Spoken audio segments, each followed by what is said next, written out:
ए भाई, मेरी बात को बहुत ध्यान से सुनना। श्रीपाद कहे भजन को इससे नहीं तौला जाता कि करोड़पति बन गए तो भजन का लाभ बहुत मिल गया, या भजन शुरू किया तो तुम दरिद्र हो गए। बोले देखो भजन फला नहीं, जिस दिन से वृंदावन गए सत्संग सुना उसी दिन से सब चौपट हो गया। दोनों बातें समझना। महारंकत्वे वा परम विभवे सिंगे पे है। अगर रसिकों के संग का रंग चढ़ेगा तभी इस मार्ग में चल सकते हो, नहीं तो फिसलन ही फिसलन है। महारंकत्व हो सकता है जिस दिन से भजन शुरू करो उस दिन से शुरू हो जाए तुम्हारा पाप का संयोग जो पूर्व जमा हुआ है, क्योंकि नष्ट होकर अब तुम्हें भगवत प्राप्ति करानी है। कल एक साधक भारी रोग से ग्रसित, और वो बोला कि हमें लगता है कोई वैष्णव अपराध बन गया। क्यों? नहीं, ये शरीर में। अरे बावरेपन में हम कह रहे शरीर रोग से ग्रसित है तो बुद्धि को तो स्वस्थ रख ले। बुद्धि रोगी हो गई तो शरीर स्वस्थ होने पर भी महान नरक जैसा उसको दिन और रात व्यतीत होता है, नारकी भोगों का चिंतन करते हुए। कोई अपराध तब बनता है जब अहंकार होता है, ध्यान रखना। और तुम जो सब शरणागत हो, रोज ऐसा मंजना लगता है कि तुम्हारे अहंकार चढ़ पाएगा। रोज बर्तन मांजा जाए तो चाहे जितना गंदा हो एक दिन चमकने लगता है। ये सत्संग भाग भर मत जाना, पक्का समझना। जितने बैठे हो अनुभव कर लेना, जहां कमजोरी है यही लगेगा सिर्फ मेरे लिए बोला जा रहा है।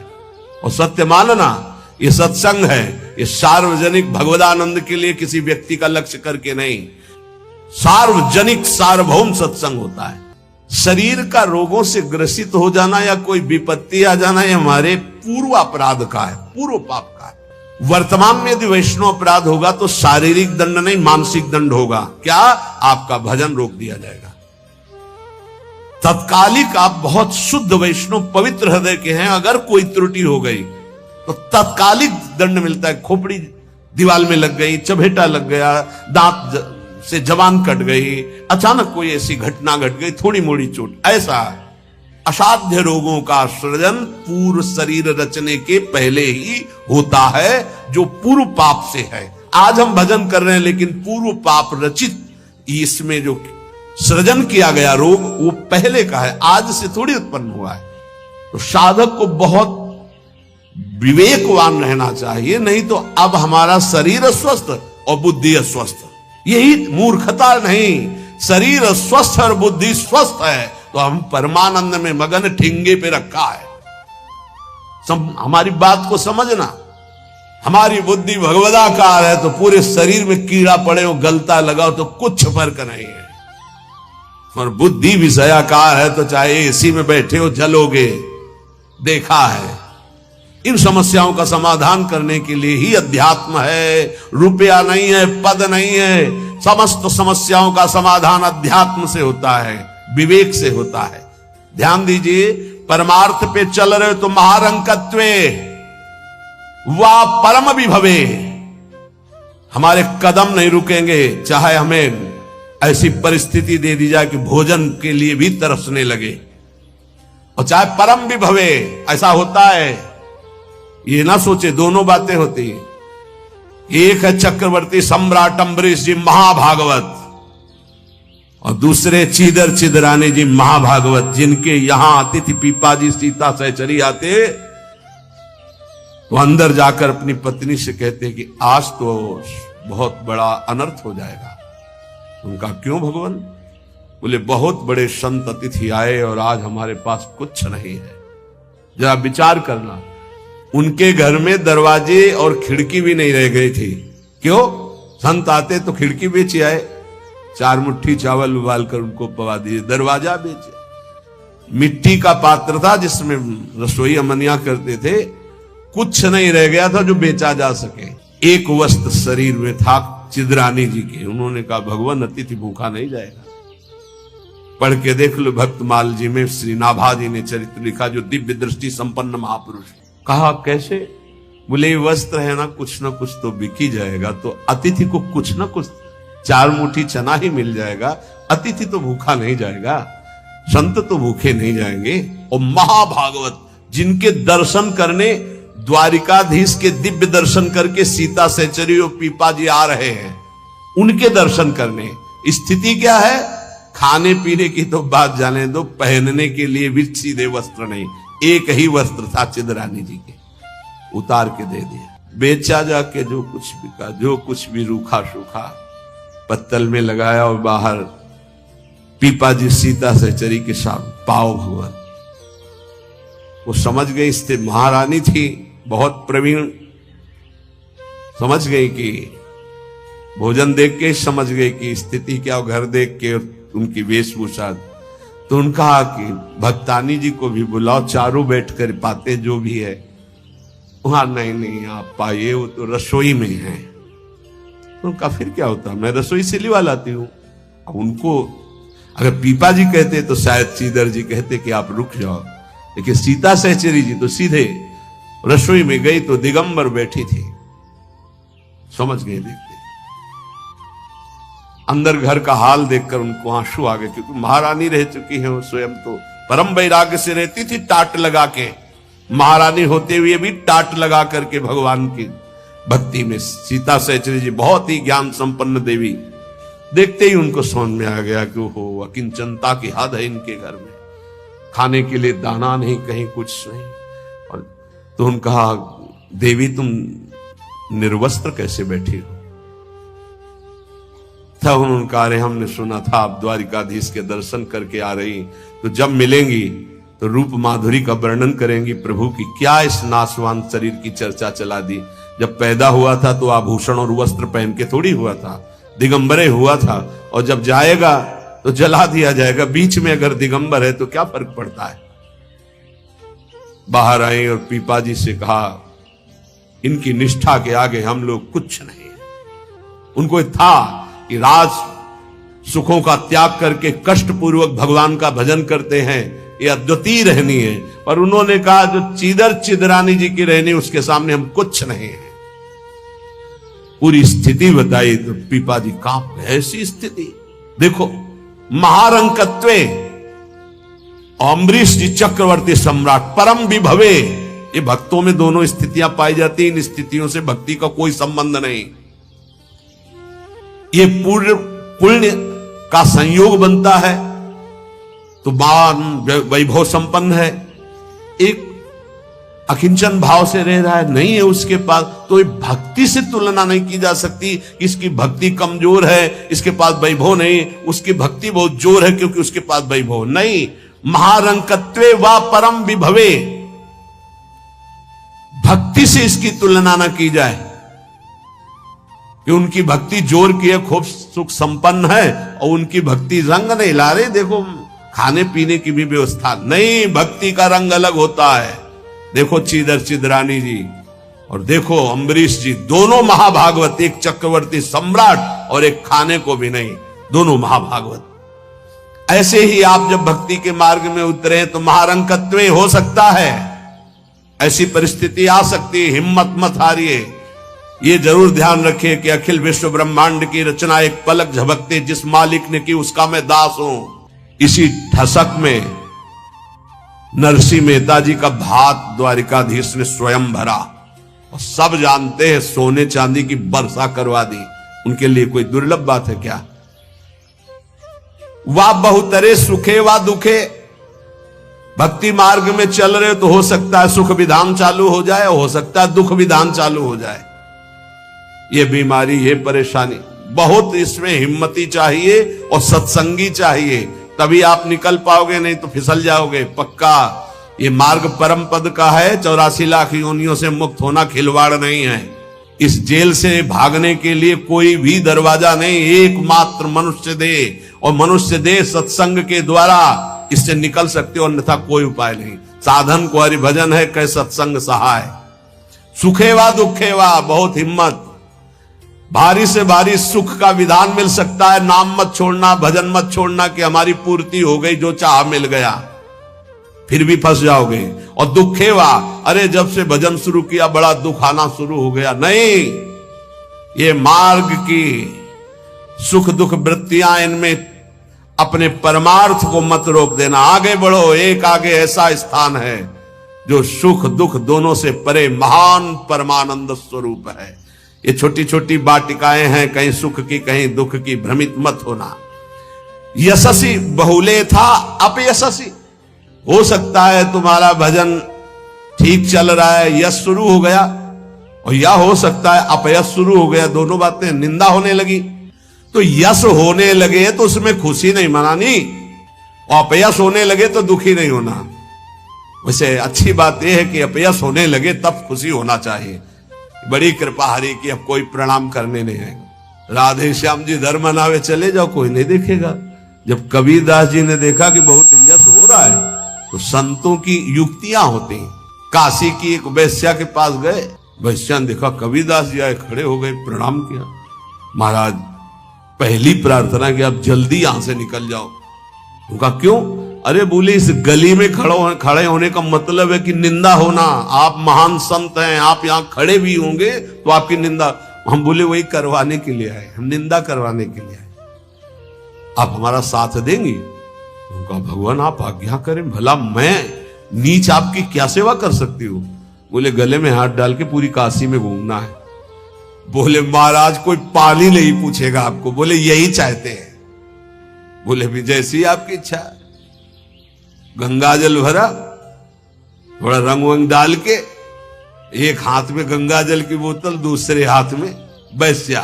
अरे बोले देखो देखो, दूसरे दिन से कबीरदास जी की कुटिया शांत, कोई प्रणाम नमस्कार नहीं। अरे हम जानते थे, कुछ तो कहते हम जानते थे पहले से, असलियत तो यही है। और कुछ कहते यार कुछ तो गड़बड़ है, ऐसे महात्मा तो नहीं है। फिर भी जो कुछ श्रद्धा रखते थे वो इस बात से नहीं गए कि ठीक है अच्छे हैं पर ऐसा कैसे कर सकते हैं, छोड़ो यार। वहां कोई प्रणाम नहीं, बड़े चैन से भजन करने लगे। युक्तियां संतों की होती, पर वो युक्ति सिद्ध ही करे, जीना मुश्किल हो जाएगा अगर हिम्मत नहीं है, भगवत प्राप्त नहीं है। सिद्धों की बात है, उपद्रव न करे कि अब हम भी कुछ थोड़ा ऐसा कर पिट जाओगे। हाँ, सिद्धों की बात अलग है। फिर राजा को अश्रद्धा हुई तो चमत्कार भी उनके जीवन में था ऐसा कि दिखाया, होश उड़ गए। तो कहा भगवान वो, बोले वो जन साधारण की आंखों में धूल डालने के लिए बहुत एकत्रित हो गए, भजन में बड़ा विघ्न पड़ने लगा। यशस्वी बहुले था अपयशस्वी। देख लो भक्ति का मार्ग, आप खिलवाड़ मत समझो। महारंकत्वे व परम विभवे, मेरे कदम नहीं रुकेंगे, चाहे भिखारी बना के रखो चाहे चक्रवर्ती राजा बना दो। बहुतरे सुखे वा दुखे वा, भारी सुख दे दो या भारी दुख दे दो, कदम नहीं रुकेंगे आपकी तरफ से। यशस्वी बहुले था अपयशस्वी, चाहे यशस्वी बना दो चाहे निंदा कराने, खूब निंदा कराओ, हमें मार निंदा हो तो भी हमारा मार्ग नहीं रुकेगा। आगे मणौवा लोस्ट्रे, चाहे मणि दे दो और चाहे माटी के घरौंदे पे रखो, हमें कोई फर्क नहीं पड़ता। महलों में रखो चाहे झोपड़ी में वास दो। सुहृदे परम व द्वेष्यति, सब लोग हमें प्यार करें या सब हमसे द्वेष करें, कोई फर्क नहीं पड़ता, हम अपने मार्ग पर चलेंगे। समा दृष्टि नित्यम मम भवति वृंदावन जुषा, मैं ऐसी सम दृष्टि रख के चलूंगा। हे वृंदावन धाम, मुझे सामर्थ्य प्रदान करो कि मेरे कदम किसी भी स्थिति में लड़खड़ाए नहीं। ये बहुत बड़ी बात है। बिना इस बात के आए बात की बात में नहीं पहुंचा जाता। ये बहुत हिम्मत की बात है। इस शूरवीर का मार्ग है। दुख आवे या सुख, संपत्ति आवे या विपत्ति, यश आवे या अपयश, महलों में रखे चाहे झोपड़ी में, हर स्थिति में हमारी भक्ति में कभी नहीं होने वाली ये निष्ठा रखे। यहां ऐसी भक्ति बहुत कम है, बहुत कम है। इसीलिए खूब सत्संग सुनो, जितना विश्वास दृढ़ करोगे उतनी भक्ति महान होगी। बिन विश्वास भगति नहीं ते बिन द्रवहि न राम, और राम कृपा बिन सपने जीव न लह विश्राम।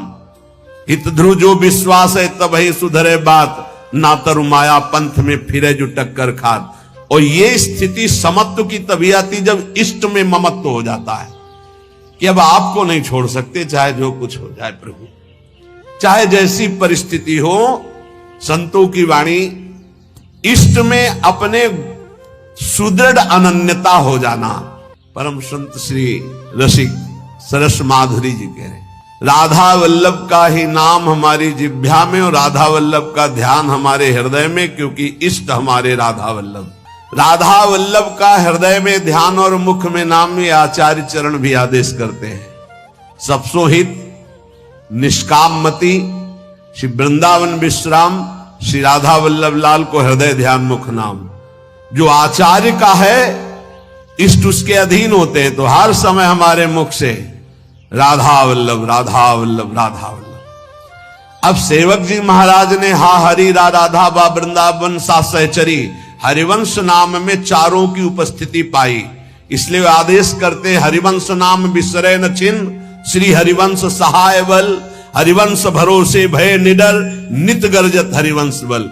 इसलिए हम वृंदावन नित्य विहार रस के उपासक, आचार्य की आज्ञा और सेवक जी की आज्ञा दोनों मिलाकर, इसलिए हम हर समय जपते रहते राधा वल्लभ श्री हरिवंश, राधा वल्लभ श्री हरिवंश। इष्ट से हमारा इतना अपनापन हो जाए कि शरीर की परिस्थिति, कल हम किसी उपासक से कह रहे थे कि एक बार 24 घंटे में बैठ करके विचार करो, तुम्हारी दोनों आंखें फूट जाएं तो सोचो कैसा लगेगा, सोचो कैसा लगेगा। भय लगता है ना। तुम्हें कैंसर हो जाए तो कैसा लगेगा। अभी रिपोर्ट आ गई आपकी कैंसर है, बचने की संभावना है, अब कैसा लगेगा। किडनी फेल हो रही है, अब कैसा लगेगा। दिल में समस्या आ रही है, फेल होने वाला है, अब कैसा लगेगा। वो पहले ही सोच लो, पहले तैयारी कर लो, तो जब रिपोर्ट कभी आएगी तो तुम पहले ही तैयार रहोगे। और जब ये सोचोगे तो प्रियालाल से अपनापन जल्दी हो जाएगा कि यार सब धोखे का शरीर कभी छूट सकता है। यही चिंतन घोर वैराग्य में हमको जिलाया, यही चिंतन संसार से बिल्कुल अलग रखा, यही चिंतन सब संबंधों की धज्जियां उड़ा दी कि जब इसी का भरोसा नहीं तो किसका भरोसा करें। क्योंकि ऐसे तो उपासक को बहुत मगन होकर साधन में लगते देखते हैं, जब शरीर बीमार होता है तब जो चेहरे का रंग उतरता है वो हमें अच्छा नहीं लगता है। बहादुर होके मरने के लिए नहीं आए हो क्या? वृंदावन काहे के लिए आए हो? यहां जानते हो काहे के लिए आया जाता है? यहां मरने के लिए आया जाता है। मन मरा तन मरा सब मरने के लिए, मनई मारी तनहारी के वृंदावन में गाज। यहां चिदानंद रूप में हमें स्थित होना है, जिसमें कोई जुखाम बुखार किडनी लीवर है ही नहीं, ये सब नहीं है। खूब मीठा खाओ शुगर नहीं होगा, खूब पकवान खाओ लीवर नहीं खराब हो, ही नहीं लीवर है। और खूब मिलता है 56 प्रकार के भोग, कहां? श्री जी का उच्छिष्ट, श्री जी के समीप। अरे तभी तो कह रहे खूब नाम जप करो। ये तो बहुत घटिया शरीर है, बहुत घटिया शरीर है। और ऊपर से मार इसे सजाए हो, नहीं सजाए, इतना गंदा है। हम इसलिए कह रहे इसे थोड़ा वैराग्य धारण करो। कौन सा बढ़िया है, कौन सा बढ़िया इसमें क्या है इस शरीर में जो बहुत प्यार कर रहे हो? बस चमड़ी का ऊपर खेल है। तो अज्ञानी पुरुष चमड़ी से प्यार करता है, ज्ञानी पुरुष तो तत्व से प्यार करता है। शरीर बीमार हो गया तो तुम बीमार हो गए क्या भैया? पर चेहरा उतर जाता है, ये हमको अच्छा नहीं लगता। चेहरा प्रसन्न होना चाहिए कि अब जाने का नंबर आ रहा है, खुशी होनी चाहिए। जैसे नौ विवाहिता और गमन हो रहा है उसका अपने पति से मिलन के लिए, तो कैसा अपने परिवार को थोड़ा वियोग तो होता है, रोते माँ से बका, अंदर बड़ी खुशी रहती है।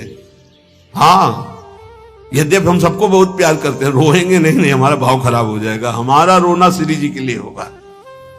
जब उपासक को देखते कि अमुक रोग और चेहरा उतर गया तो लगता है कि नहीं यार, सिंह का बच्चा नहीं है तू, प्रेमानंद का बच्चा होकर के तू उदास हो जाए।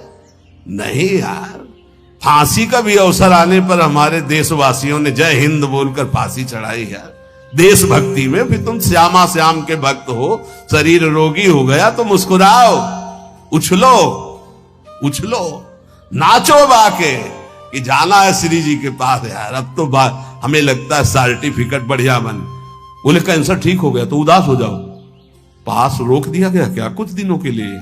हम तो सोच रहे थे जल्दी मिलेंगे। ऐसा ही होना चाहिए। जब रोग बढ़े और जाने की बात आवे तो खुशी मनावे कि श्री जी के पास जाना है। लेकिन श्री जी के पास जाने के तो तुमने सोचा ही नहीं था, इसीलिए तुम उदास हो गए। इस सत्संग को समझो, रोज अपने अंदर कोई ना कोई विचार करो कि अगर किडनी फेल हो गई तो, अगर दिल फेल हो गया, ये सब फेल होने वाले हैं, तो तुम्हारा दिमाग सही रहेगा। नारायण स्वामी कहते हैं जो दो को याद करता है वो आगे बढ़ जाता है। एक तो श्री भगवान को मत भूलो, दूसरे मृत्यु को मत भूलो। मरना है, काहे को पाप कर रहे हो, काहे को उद्दंडता कर रहे हो, अधर्म आचरण कर रहे हो, जाना है यहां से। तो हम सब उपासक से प्रार्थना करते हैं, पहले ये बताओ कि भगवत मार्ग में जाने के लिए आए हो या रहने के लिए? जाने के लिए आए हो ना। कहां? श्री जी के पास। तो अगर बुलावा कैंसर रूप में आए तो उदास क्यों हो रहे हो? कैंसर सर्टिफिकेट है श्री जी से मिलने की, किडनी फेल सर्टिफिकेट है।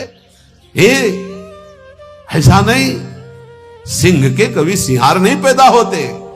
भगवत मार्ग के साधकों के अंदर कभी एक कायरता, मृत्यु का भय नहीं आता। मृत्यु का भय, रोग आते ही तुम्हारे को भयभीत कर देगा कि हे अब तो क्या होगा। अरे अब वही होगा जो हम चाह रहे थे, अब श्री जी मिलेंगी पक्का। मस्ती छानी चाहिए, नाचना चाहिए श्री जी के पास। श्री जी से प्रेम नहीं है, शरीर से प्रेम है, सच्ची मानना। और ये हो गया रोगी तो अब चेहरा उदास हो गया, क्यों? क्योंकि गया हमारा सुख, यही सुख था हमारा। इसीलिए रोज सत्संग में कह रहे ये कुछ नहीं है, ये मलमूत्र का भांड है, इसमें कुछ प्यार मत करो, कहीं सुख नहीं है, केवल तुम्हें पागल बना रही माया, पागल समय नष्ट करवाया जा रहा है, तुम्हारा भगवत चिंतन छुड़ाया जा रहा है। वो देख के मुस्कुरा दिया, पूरा चिंतन गया। और हमारी श्री जी मुस्कुरा रही, तुम्हें उधर नहीं दिखाई दे रहा? आवत सी वृषभानु दुलारी, रूप राशि चतुर शिरोमणि, अंग अंग सु बुद्धि मारी गई सारी। हाँ, पांच भौतिक शरीर मुस्कुराते, उनकी मुस्कुराहट में अभी तो अप्सरा ले उतरी। विचार करो, देवलोक भूलोक रसातल, सुन कवि कुल मत डरिए, सहज माधुरी अंग अंग की कह कासो पट दे। जिनकी मुस्कुराहट में लाल, वो हमारी स्वामिनी हो यार। ऐसी श्री जी के शरणागत होकर किसी की मुस्कुराहट, त्रिभुवन में कोई पैदा नहीं हुआ कि मुस्कुराहट हमारी श्री जी की प्रभाव जो डालती उससे कोई अलग प्रभाव डाल सके। क्यों आपको डालती? क्योंकि श्यामा श्याम की अनन्यता नहीं। कुछ कठिन नहीं है श्यामा श्याम से मिलना, सच्ची बात कह रहा हूं, हृदय की बात कह रहा हूं। बस इनके सिवा कोई हमारा ना हो तो जल्दी मिल जाए, पर इनके सिवा और जो कोई है हटा नहीं पा रहे, नहीं हटा पा रहे। लग लो कब तक तुम्हारा संग कौन देता देखते हैं। मात तात सुतदार देह में मति अरुझे मति मंदा, हित किशोर को है चकोर तो लखी वृंदावन चंदा। कोई तुम्हारा नहीं प्यारे। जिस दिन हृदय में आ जाएगा श्यामा श्याम के सिवा कोई नहीं है, तो सच्ची मानिए ये गलवैया दिए मुस्कुराते आपको आकाश में देखोगे तो आकाश में, धरती में देखोगे तो धरती में, दसों दिशाओं में जिधर दृष्टि जाएगी यही आएगा, निहाल हो जाओगे। बहुत रिझवार ठाकुर है जुगल सरकार, बहुत रिझवार। ये जो हम बोल रहे हैं ना, पक्की बात समझ, बहुत रिझवार हैं, पर आपका कोई है इसीलिए वो सामने नहीं आ रहे। जिस दिन आपके हृदय में कोई नहीं होगा उसी दिन यह जोरी अविचल वृंदावन ना ही नान सो काज। बोले गावे श्यामा श्याम को, ध्यावे श्यामा श्याम। श्यामा श्याम कैसे बसे होते हैं? यही है, बिल्कुल यही है। बस तुम्हें दिखाई इसलिए नहीं दे रहे कि तुम्हारा कोई हृदय में और है। नहीं, जैसे ये कैमरा खड़ा है ना, देखो जुगल कैमरा खड़ा है, ऐसे गलवैया धारे खड़े हैं, तुम्हें कैमरा नजर आएगा और यही वो खड़े हैं। बस अपनापन केवल उनसे हो, सच्ची माने वो देख देख के मुस्कुरा रहे हैं।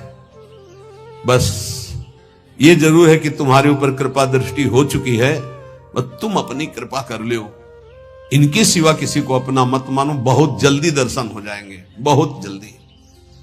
जिस समय जीव के हृदय में केवल ये, बस आपके सिवा कोई, उनको समझाने की जरूरत नहीं, सफाई देने की जरूरत नहीं, वो इंतजार कर रहे हैं केवल इसी बात का।